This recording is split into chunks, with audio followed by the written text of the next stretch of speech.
continuación vamos con el último número de su programa, que es el poema yo creo que más famoso de Edgar Allan Poe, el más conocido, El Cuervo, de Raven. Es el clásico poema, espero que lo disfruten.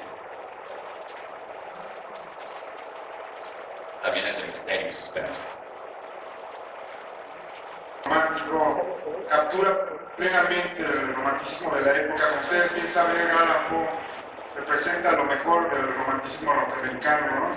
Y Edgar Allan Poe está a la altura de los grandes románticos alemanes e ingleses de su tiempo, que seguramente le admiran muchísimo, ¿no? Como a Coleridge, por ejemplo. Once upon a midnight reverie, while I pondered, weak and weary, over many a quaint and curious volume of forgotten lore, while I nodded, nearly napping, suddenly there came a tapping, as of someone gently rapping at my chamber door. It is some visitor, I muttered, tapping at my chamber door. Only this and nothing more. Distinctly I remember it was in a bleak December, and each separate dying ember rolled its ghost upon the floor.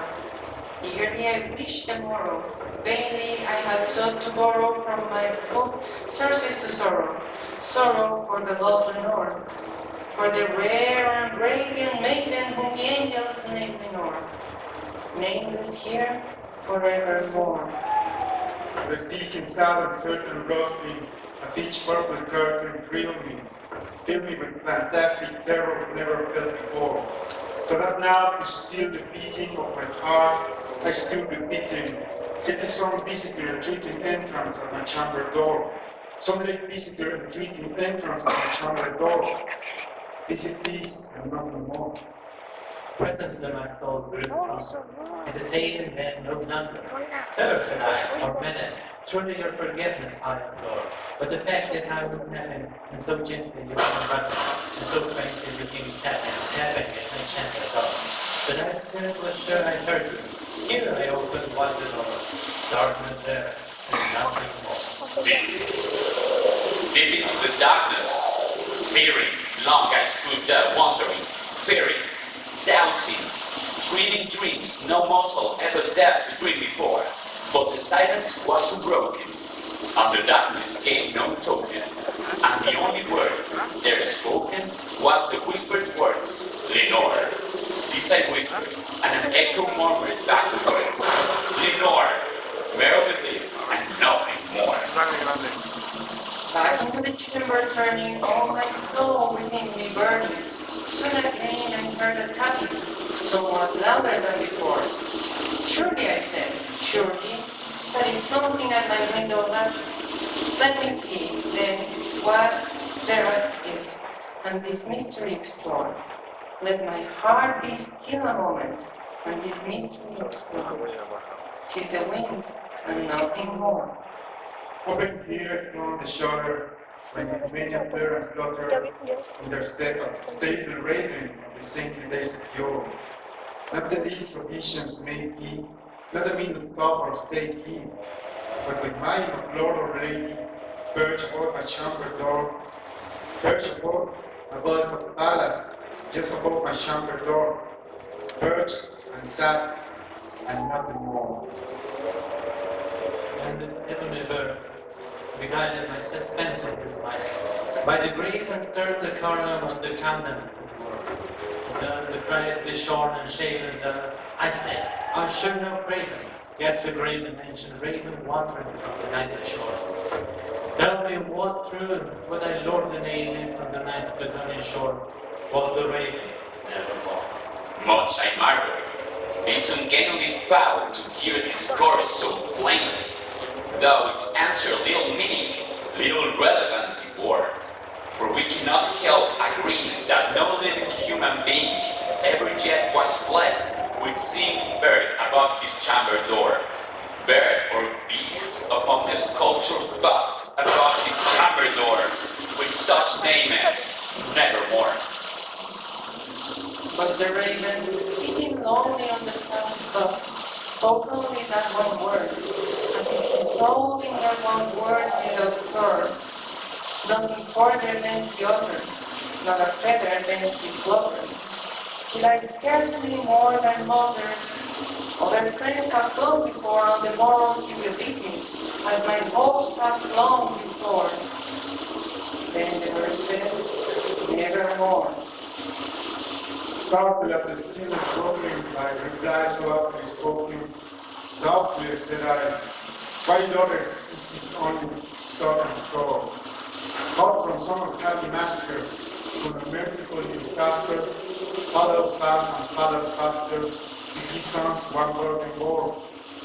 With the dirges of his hope, that melancholy burden bore of nevermore, nevermore. But the raven stood behind him, all my sad soul in his mind. Straight I wheeled the cushioned seat in front of the bird who passed the door. Then, upon the velvet sinking, I betook myself to landing, fancy unto fancy, thinking what this numberless bird of yours, what this grave and gain, the gaslit, gaunt, and ominous bird of yours, meant in croaking, nevermore. This I sat, engaged in guessing, but no syllable expressing, to the foe whose fiery eyes now burned into my bosom's core. This and more I sat divining, with my head at ease reclining, on the cushion's velvet lining that the lamplight gloated over, but whose velvet violet lining, with the lamplight gloating over, she shall press, nevermore. Then he thought the air would answer, perfume from an unseen censer, swung by seraphim whose footfalls tinkled on the tufted floor. Wretch, I cried, thy God hath lent thee, by these angels he hath sent thee, respite, respite and defend thee from thy memories of the North. Quack, oh quack this kind defend thee, and forget this loss to the North. Quoth the raven, nevermore. Prophet, said I, think of evil, prophet still, bird of devil, whether tempter sent, or whether tempest tossed be he ashore, desolate yet all undaunted, and this deserted land enchanted, and this home by horror haunted, tell me truly, I implore, is there balm in Gilead? Tell me, I implore, quoth the raven, nevermore. Prophet, said I, think of people, prophet still and bird of thee. By that heaven that bends above us, by that God we both adore. Tell the soul with sorrow desolate, within the distant end. The shall clasp a sainted maiden whom the angels named in honor. Clasp a rare and radiant maiden whom the angels named in honor. What the raven, nevermore.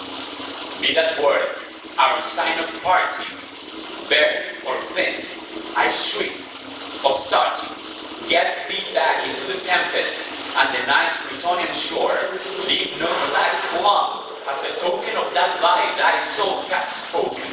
Leave my loneliness unbroken, quit the bust above my door, take thy beak from out of my heart, and take thy form from off my door. Quoth the raven, nevermore.